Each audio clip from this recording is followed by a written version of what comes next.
기도하심으로 고난주간 다섯째 날 굿프라이데이 예배 드립니다. 그가 찔림은 우리의 허물을 인하며 그가 상함은 우리의 죄악을 인함이라. 그가 징계를 받음으로 우리가 평화를 누리고 그가 채찍에 맞음으로 우리가 나음을 입었도다. 아멘. 찬송가 144장입니다.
십자가를 지심을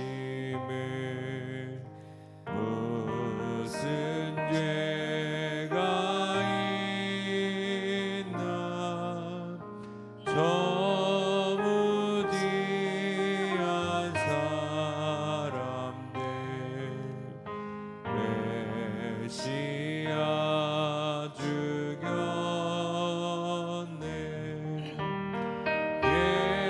예수님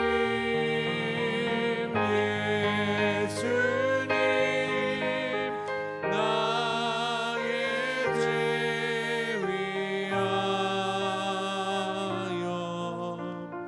봄에 피를 흘리니 죄인 받으소서. 피와 같이 붉은 죄 없는 이가 없네.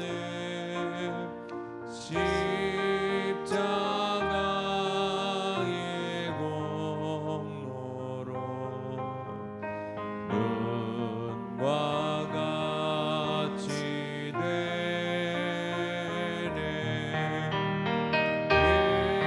예수님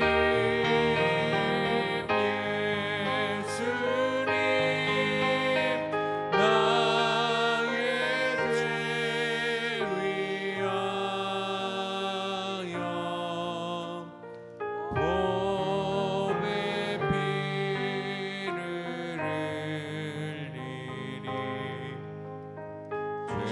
죄인 받으소서.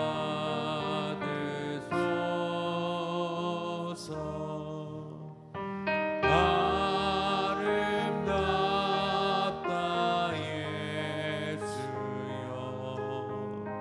나의 좋은 친구.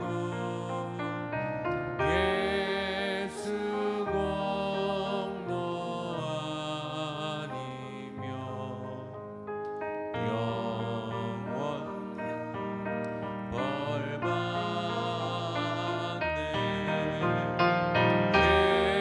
예수님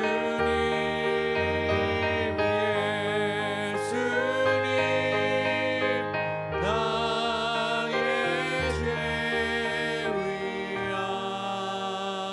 위하여 봄에 피를 흘리니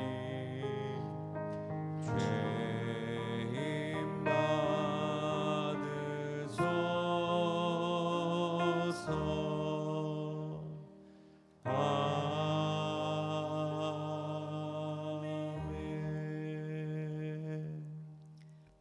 권사님께서 우리를 대신하여 기도하시겠습니다.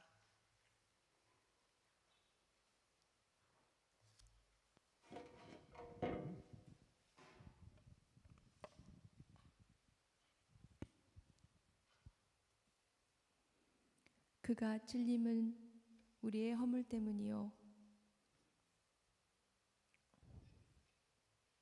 그가 상함은 우리의 죄악 때문이라.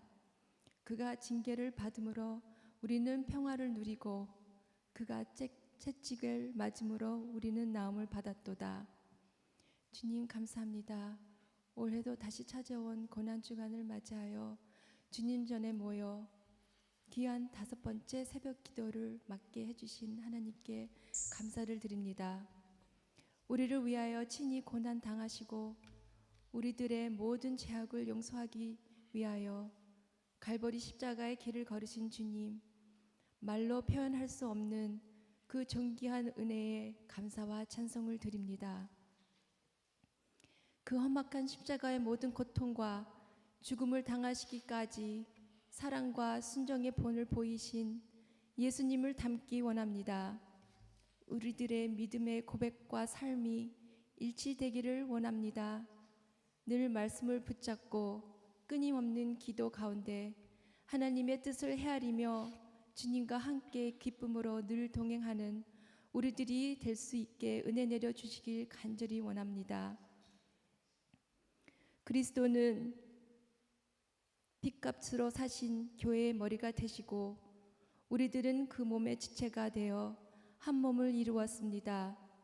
한 몸이 된 우리들이 서로 사랑하며 감싸주며 이해해주며 합력하여 선을 이룰 수 있도록 우리 모두를 인도하여 주시고 아직도 주님을 모르는 수많은 영혼들에게 주 예수 그리스도의 복음을 땅끝까지 전할 수 있는 그런 능력의 교회가 되기를 간절히 기도합니다.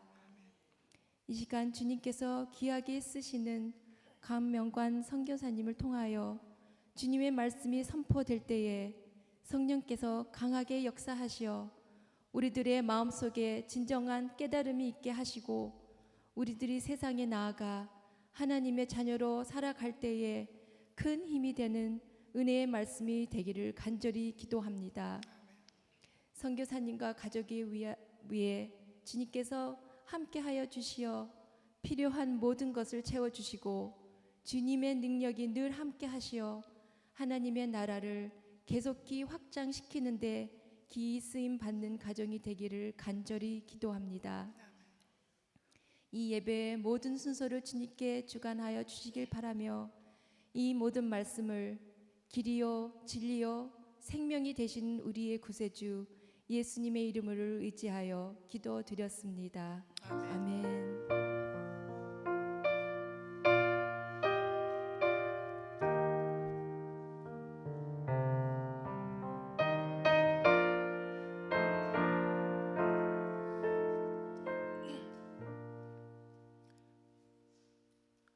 오늘 우리에게 주신 성경 말씀은 시편 62편 1절에서 5절까지입니다. 나의 영혼이 잠잠히 하나님만 바라며 나의 구원이 그에게서 나오는도다. 오직 그만이 나의 반석이시요 나의 구원이시요 나의 요새이시니 내가 크게 흔들리지 아니하리로다. 넘어지는 담과 흔들리는 울타리같이 사람을 죽이려고 너희가 일제히 공격하기를 언제까지 하려느냐. 그들이 그를 그의 높은 자리에서 떨어뜨리기만 꾀하고 거짓을 즐겨하니 입으로는 축복이요 속으로는 저주로다. 나의 영혼아 잠잠히 하나님만 바라라. 물은 나의 소망이 그로부터 나오는도다. 아멘. 브리스길라 에스더 마르다 선교회 찬양 후에 선교사님께서 봉헌 기도와 말씀 선포하시겠습니다.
할렐루야.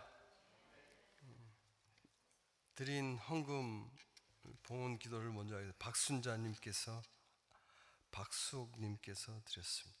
부활절 특별 새벽 기도 염동윤님께서 무명으로, 양미경님께서, 양미승님께서, 이승원님께서, 장현만님께서, 김용희님께서 드렸습니다. 기도하겠습니다. 하나님, 주님께서 십자가에 피를 흘리시고 못 박혀 달려 돌아가신 고난주간에 성금요일에 주님을 생각하며 새벽을 깨우고 나왔습니다.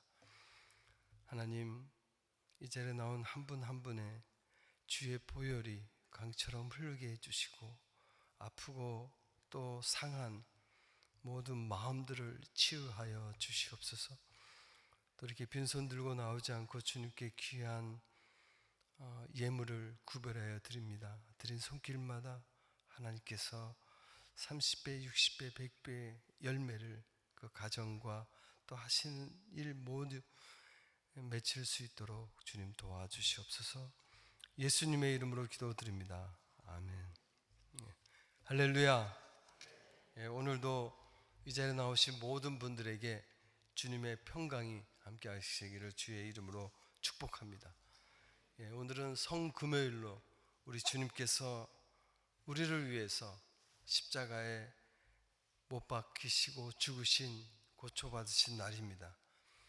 그래서 주님의 죽으심을 생각하면서 사실 아마존에서 죽음에 대해서 참 많은 생각을 했는데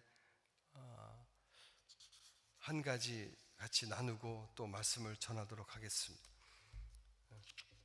지난번에도 말씀드렸지만 이 성경 번역 선교가 사실 아주 장기간 20-30년의 세월을 요구합니다. 저희 위클립 선교회에서는 성경 번역 선교를 위해서 한 부족의 한 가정을 보냅니다. 근데 미국 선교사들 중에 독신 여 선교사들이 참 많습니다. 독신일 경우에는 두 사람이 같이 갑니다. 예전에 한 20년 전에 제가 브라질 아마존 위클립 센터에 처음 도착했을 때 그때 리타이어를 준비한 그런 독신 여 선교사님을 제가 뵀습니다. 이분들은 한 제가 갔을 때 이미 46년 동안 아마존의 떼냐린 부족을 선교를 하셨습니다. 그 당시 60년 전에 오셨기 때문에 뉴욕에서 배를 타고 이렇게 오셨습니다. 또 그 당시에는 컴퓨터가 많이 이렇게 프로그램이 개발되지 않아 가지고 직접 단어 카드를 다 쓰고 일일이 하나씩 이렇게 했기 때문에 거의 50여 년을 이제 걸렸습니다. 이제 50년에 46년의 사역을 마치고 이제 77세가 돼서 20대 오셨으니까 이제 은퇴하시려고 준비하고 계셨습니다. 그래서 은퇴하고 준비하고 계셨기에 우리 하나님께서 이분의 그 평생 삶을 아름답게 받으시고 이제 정말 고향에 돌아가서 미국 땅에 돌아가서 정말 노후를 정말 편안하게 평안 가운데 사시게 되기를 우리가 기도하고 같이 있었습니다. 그런데 갑자기 그 중에 한 분, 그 베라 선교사가 집에서 쓰러지셨습니다. 그래서 아마존의 조그만 소도시기 때문에 병원이 변변치 않아 가지고 급하게 비행기로 상파울까지 갔습니다. 정말 하나님의 치유하심이 그분에게 임하실 수 있도록 모든 선교사들이 아주 열심히 기도했습니다. 같이 사역했던 헬렌 선교사가 옆에서 간호하면서 한 주간마다 소식을 보내왔습니다. 이번에는 심장이 좋지 않으니까 수술하니까 기도해 달라고. 그래서 기도하면 한 주간 또 좀 회복됐다가 또 다시 아팠다가 그러기를 몇 번 반복했습니다. 그러다가 한 달 후에 이 동료 헬렌 선교사에게 한 통의 편지를 우리 선교회에 받았습니다. 할렐루야. 우리 주님께서 이 최후의 승리를 베라 선교사에게 주셨습니다. 베라 선교사가 이제 고통이 사라졌습니다. 참 감사합니다. 제가 글을 읽고 처음에는 이 베라 선교사가 이제 완쾌됐구나 하고 생각을 했습니다. 그런데 글을 계속 읽다 보니까 회복된 것이 아니라 하나님의 부르심을 받고 천국에 가셨던 것입니다. 처음에 좀 당황했습니다. 그렇지만 기도하면서 묵상하면서 깨달은 게 있습니다. 그렇습니다. 우리의 최후 승리는 우리가 이 땅에서 병 낫고 잘 살고 성공하는 것이 아니라 믿음 붙잡고 주님께 가는 것이 우리의 최후 승리임을 깨닫게 됐습니다. 시편 116편 15절에도 성도의 죽는 것을 우리 하나님께서 아주 귀히 보신다고 얘기하고 있습니다. 우리의 죽음조차도 먼저 우리 주님께서 죽음을 죽으시고 또 죽음을 이기셨기 때문에 우리가 죽음이 끝이 아니라 시작임을 얘기하고 있습니다. 그래서 장래 예배에 주님의 영광스러운 그 보좌에 올라간 그 베라 선교사를 생각하며 같이 하늘나라의 소망을 바라보고 아주 기뻐한 적이 있습니다. 그렇습니다. 우리가 이 땅에 살아갈 때 그 어떤 것도 죽음조차도 우리는 두렵지 않습니다. 천국에 소망이 있기에 죽음을 이기시고 부활하신 우리 예수님이 있기에 그 예수님을 바라보면서 오늘도 우리에게 맡겨진 사명을 담담히 또 담대히 감당할 수 있습니다. 아멘. 아마존에서 사역하다 보니까 만나는 사람들이 저에게 참 대단하다고 많은 분들이 얘기하는 것을 들었습니다. 그렇지만 여러분이 생각하는 대로 제가 참 대단하지 않고 저도 연약하고 아주 미련합니다. 하나님께서 아마존에서 살 수 있도록 저에게 세상의 쾌락과 유혹을 하나님께서 가져가셔서 그런 것도 없이 문명의 즐거움 없이 살 수 있도록 하나님께서 해주셨습니다. 전적인 하나님의 은혜입니다. 그렇지만 저는 한순간도 저도 주님 붙잡지 않고 기도하지 않으면 넘어질 수밖에 없는 죄인입니다. 늘 순간순간 불평하고 또 남을 정죄하고 좌절하려는 이 마음을 주님의 십자가를 보면서 주님의 가시 면류관을 보면서 저도 죄와 싸워 이길 수 있도록 기도하며 지내고 있습니다. 하나님께서는 아마존이라는 거친 광야길을 가면서 벌레와 또 무더위와 이런 고난과 어려움을 통해서 내가 얼마나 연약한지, 내가 얼마나 미련한지를 깨닫고 늘 주님만을 붙잡고 살게 되는 것을 배웠습니다. 사실 아마존의 아프리카와 달리 아마존은 아주 큰 짐승은 없지만 작은 벌레들이 아주 많습니다.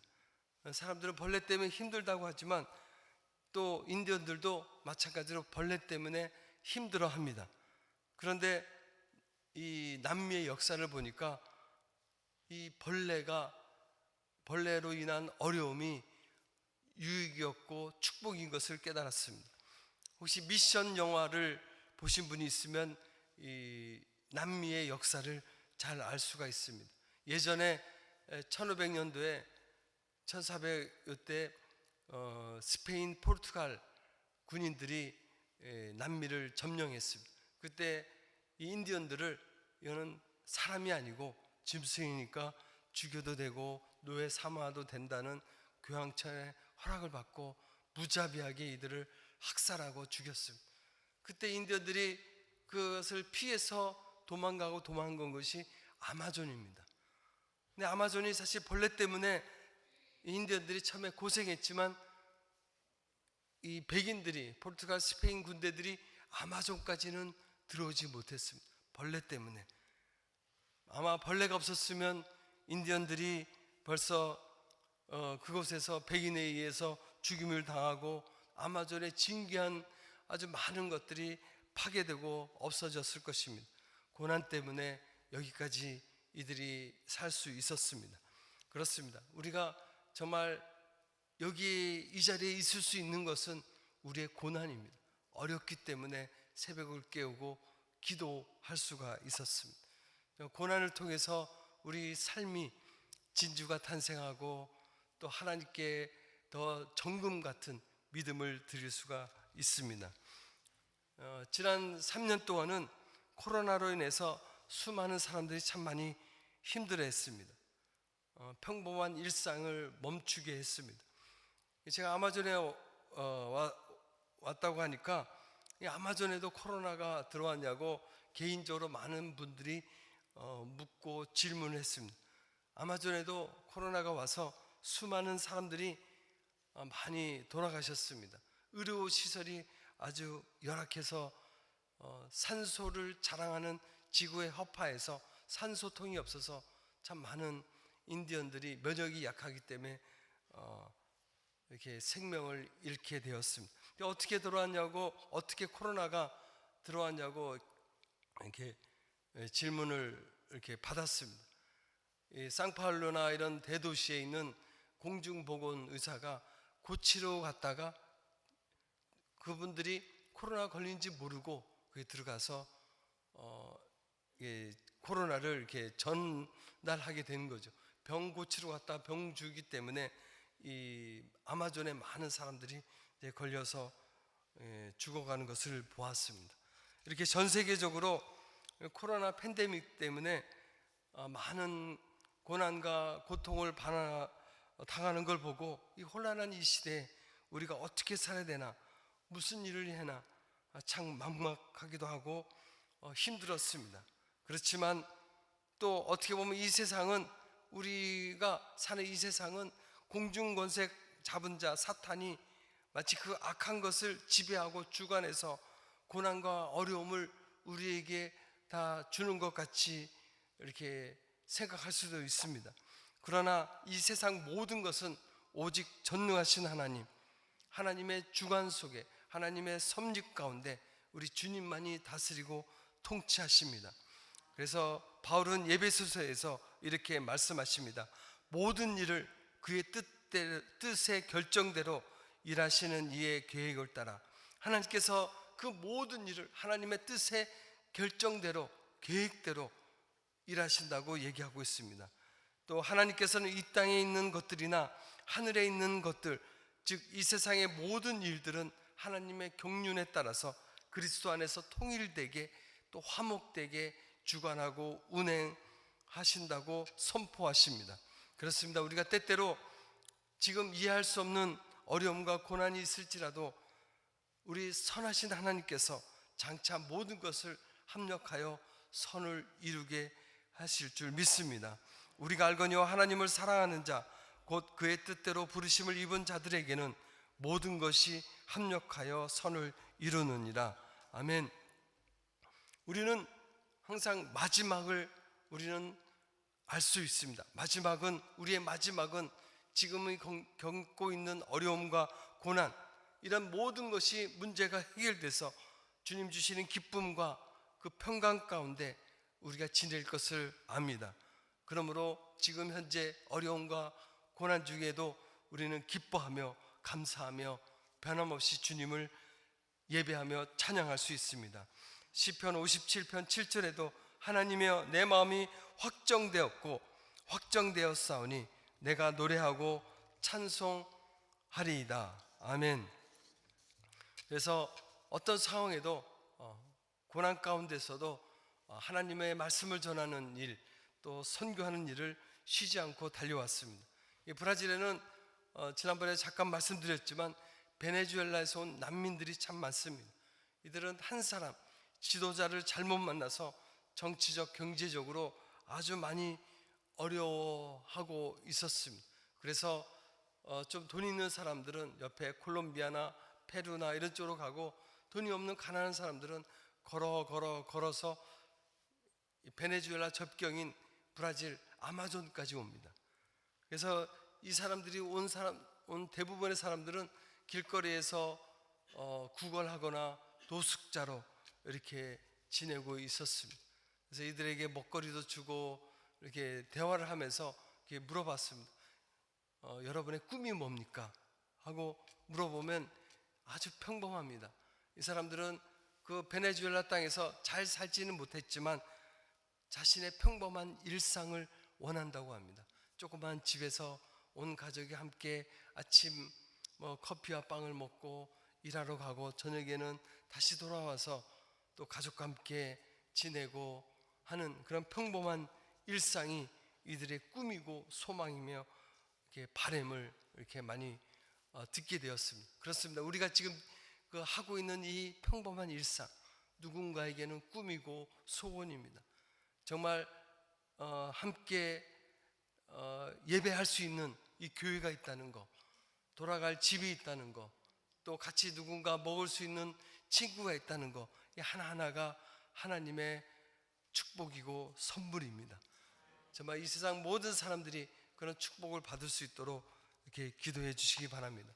그래서 저는 이들에게 정말 절망과 좌절에 빠진 이들에게 가장 힘든 것이 먹거리가 아니라 희망을 주는, 꿈을 주는 일이어서 예레미야 29장 11절 말씀을 주제로 해서 하나님만이 희망이며 하나님 말씀만이 이들을 위로할 수 있을 줄 믿고 희망학교를 열어서 가르치고 있습니다. 여호와의 말씀이니라. 너희를 향한 나의 생각을 내가 아나니 평안이요 재앙이 아니니라. 너에게 미래와 희망을 주는 것이니라.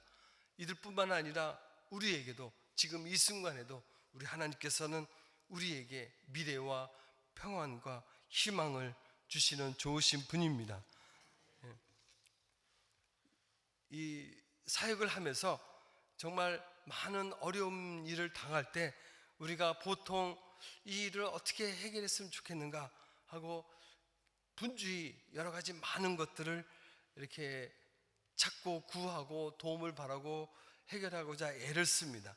근데 아마존에 살면서 여러 가지 분주히 지내는 것보다 잠잠히 지내는 것이 오히려 더 주님의 뜻을 알고 문제 해결에 도움이 되는 것을 많이 배우고 깨닫게 됐습니다. 예전에 한 10여 년 전에 저희 옆부족에서 사역하는 브라질 선교사가 있었습니다. 옆부족이라 하면 저희 부족에서 그까지 가려면 배로 5일간 가야 되는 그런 대니 부족입니다. 사실 이 선교사가 저와 나이가 비슷한데 보통 이제 정글에 같이 있으면 인디언들과 삶을 같이 합니다.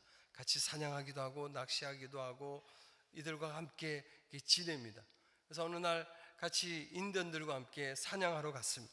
사냥을 하러 가면 아주 정신을 바짝 차려야 됩니다. 왜냐하면 인디언들은 막 같이 가다가 멀리서 멧돼지 냄새나 냄새가 나면 그 방향으로 아주 빠르게 이렇게 소리 없이 뛰어갑니다. 왜냐하면 이걸 놓치면 그날 하루 온 가족이 굶을 수 있기 때문에. 그럼 20, 30대가 뛰어가니까 저처럼 60대 선교사들은 힘겹게 따라갑니다. 근데 만약에 놓치게 되면 정글에서 길을 잃게 되면 아주 위험합니다. 가도 끝이 없고 똑같은 정글이 늘 있기 때문에 뱀도 있고 독충도 많아서 그래서 정말 인디언들을 늘 바짝 쫓아가려고 합니다. 근데 이 선교사가 가다가 길을 잃었습니다. 인디언들은 자기의 먹거리 때문에 선교사가 못 따라오는지도 모르고 그냥 잡고 그러고 나서 보니까 선교사가 없는 거예요. 한참 찾다가 안 돼서 이제 집에 가서 다음날 또 찾아봐도 없는 거예요. 한 이틀 찾다가 안 돼서 무전기로 선교에 연락을 했습니다. 선교사가 찾을 수 없다. 그래서 선교부에서 와서 또 찾았는데 또 못 찾았습니다.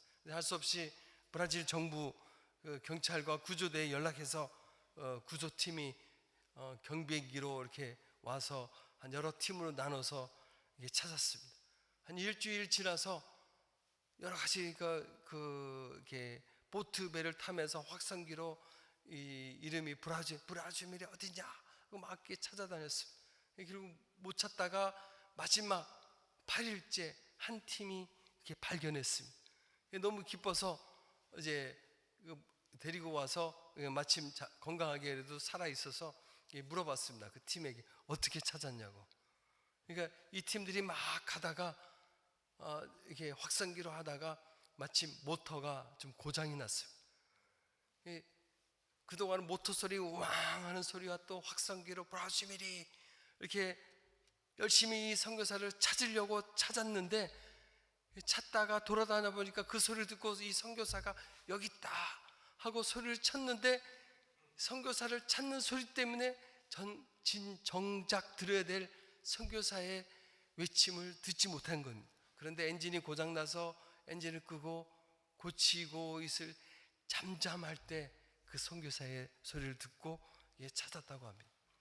그렇습니다. 우리도 마찬가지입니다.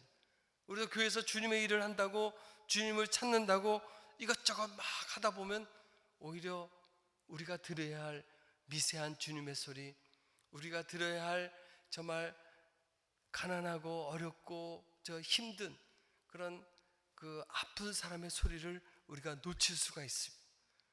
정말 잠잠히 기도할 때 내 말보다 남의 말을 들을 때 정말 필요를 알고 주님의 음성을 들을 수가 있습니다. 오늘 본문 시편 62편에도 잘 말씀하고 있습니다.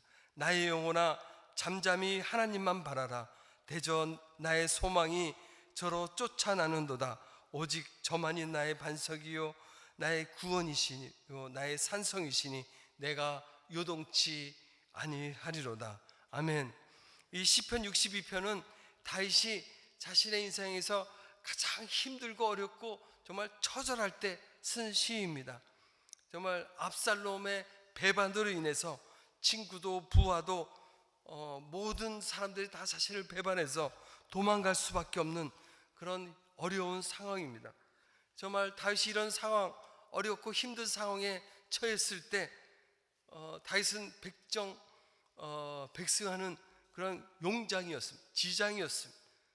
그런데 자기 생각, 자기 경험, 내 모든 것을 내려놓고 잠잠히 하나님께 바라보기로 결정했습니다. 그럴 때 하나님께서 하나씩 하나씩 해결하는 것을 우리가 볼 수 있습니다. 그렇습니다. 우리가 정말 하나님의 뜻을 알고자 하면, 우리 문제의 어려움들을 해결하려고 하면 다윗처럼 새벽을 깨우고 잠잠히 하나님을 볼 때, 바라볼 때 우리의 구원이, 우리의 소망이 주님께로 온 것을 볼 수가 있습니다. 시편 37편 5절 7절에도 여호와 앞에 잠잠히 참아 기다리라. 너의 길을 여호와께 맡기라. 저를 의지하면 저가 이루시고 라고 말씀하고 있습니다. 힘들수록 어려울수록 내 가정에, 사업에, 또 자녀의 여러 가지 문제가 있을 때 내 경험과 내 지식과 다른 사람의 도움이 아닌 그런 것을 구하려고 하면 오히려 이를 그르칠 수가 있습니다. 하나님 앞에 무릎 꿇고 새벽을 깨우며 먼저 그의 나라와 그를 구할 때 하나님께서 우리의 모든 것을 아시는 우리 주님께서 우리의 필요를 채워주시고 해결해 줄 줄 믿습니다. 그렇습니다. 지금은 잠잠할 때입니다. 지금은 하나님 앞에 기도할 때입니다. 찬송가 364장에도 내 기도하는 그 시간, 그때가 가장 즐겁다. 이 세상 근심 걱정에 얽매인 나를 부르사 내 진정 소원 주 앞에 낱낱이 바로 아래어 큰 불행 당해 슬플 때 나 위로받게 하시네. 아멘. 오늘도 주님 앞에 잠잠하여 기도할 때 하나님의 위로와 소망과 구원을 받으시는 오늘 하루가 되시기를 주의 이름으로 축복합니다. 기도하겠습니다. 하나님 아버지, 우리를 위해서 온갖 고초와 물과 피를 다 쏟으시며 십자가에 돌아가신 주님, 정말 늘 주의 십자가를 생각하며 우리가 무엇을 할 수 있습니까? 잠잠히 주의 십자가를 바라보며 우리의 구원과 소망과 모든 것이 주께 나옴을 알고 우리 모든 것을 십자가에 내려놓게 하여 주시옵소서. 예수님의 이름으로 기도드립니다.